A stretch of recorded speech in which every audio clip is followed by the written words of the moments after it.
अब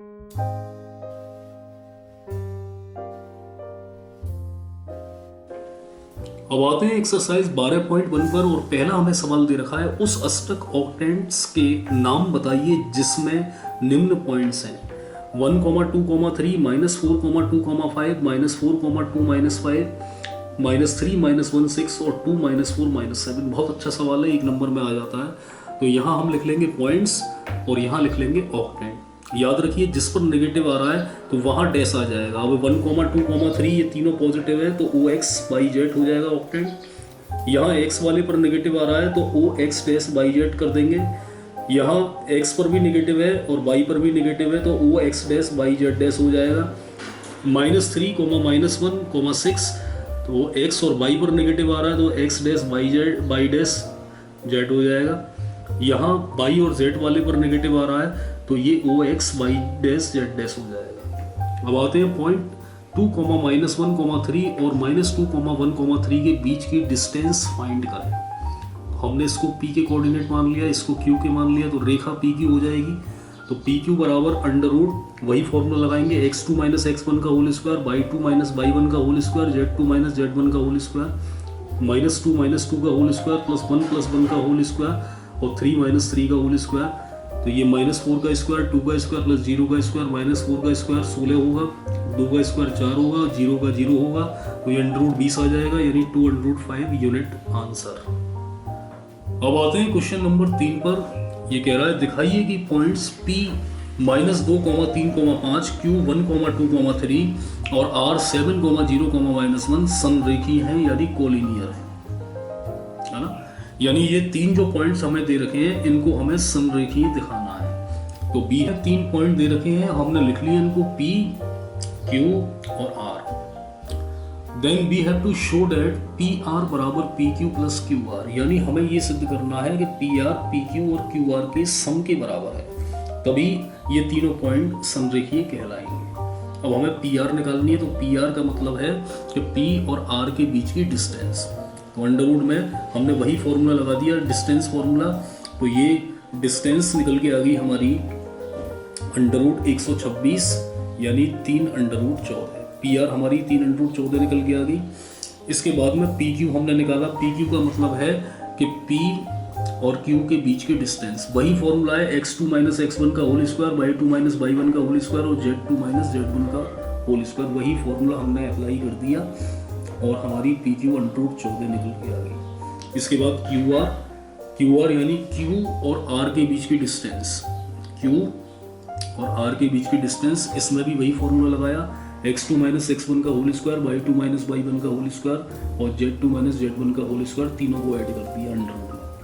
तो ये 2√14 निकल के आई, यानी QR आ गई 2√14। अब साफ दिखाई दे रहा है कि PR 3√14 है, PQ √14 है, QR 2√14 है। साफ दिखाई दे रहा है, it is clear that PR बराबर PQ plus QR, hence PQ are collinear points, यानी ये समरेखीय है। और यही हमारा सिद्ध हो गया। आते हैं हम क्वेश्चन नंबर 4 के फर्स्ट पर। दिखाएं कि पॉइंट A यानी 4, 6, -5, B 0, 2, 3 और C यानी -4, 2, -1 किसी समद्विबाहु यानी आइसोस्केल्स त्रिभुज के शीर्ष यानी वर्टिसेस हैं। कहने का मतलब है इन तीनों पॉइंट को हमें ये दिखाना है कि ये समद्विबाहु त्रिभुज के शीर्ष हैं। तो समद्विबाहु त्रिभुज आप अच्छे तरीके से जानते हैं, अभी चर्चा करेंगे, सॉल्यूशन डालेंगे। सबसे पहले हमने इन तीनों पॉइंट्स को लिख लिया, A को लिख लिया, B को लिख लिया, C को लिख लिया, एक ट्राइंगल बना लिया ABC। और हमने मान लिया है कि let ABC be a triangle, ABC एक त्रिभुज है। अब समद्विबाहु त्रिभुज होता क्या है कि कोई दो भुजाएं बराबर आ जाती हैं, तीसरी बराबर नहीं होती है, दो भुजाएं कोई सी बराबर होनी चाहिए, तो हम कहेंगे कि ये समद्विबाहु त्रिभुज है। तो हमने सबसे पहले AB निकाला, A और B के बीच की डिस्टेंस, वही डिस्टेंस फॉर्मूले से x2 - x1 का whole square plus y2 - y1 का होल स्क्वायर और प्लस z2 - z1 का होल स्क्वायर। तो ये निकल के आ गया √96 यानी 4√6। उसके बाद BC निकाली, यानी B और C के बीच की डिस्टेंस, ये भी डिस्टेंस फॉर्मूले से हमने निकाली और ये आ गई √32 यानी 4√2। उसके बाद हमने सी ए निकाली वही डिस्टेंस फॉर्मूले से, तो ये निकल के आ गई 4√6।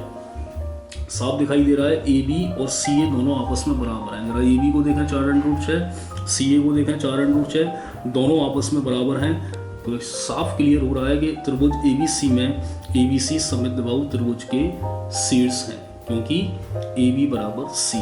अब आते हैं क्वेश्चन नंबर 5 पर, और ये दे रखा है हमें 2 पॉइंट्स ए 3,2,5 और b -4 2,-2 को मिलाने वाली रेखा 4:3 में विभाजित करने वाले पॉइंट के कोऑर्डिनेट्स फाइंड करने। यानी 2 पॉइंट्स को मिलाने वाली रेखा जो कि 4:3 में विभाजित करती है, उस पॉइंट के कोऑर्डिनेट हमें फाइंड करने हैं कि वो पॉइंट जो है रेखा को 4:3 के रेशियो में विभाजित करता है। तो हमें 2 पॉइंट दे रखे हैं, बी है ए और बी, एंड हमें रेशियो दे रखा है 4:3, यानी m बराबर 4 n बराबर 3।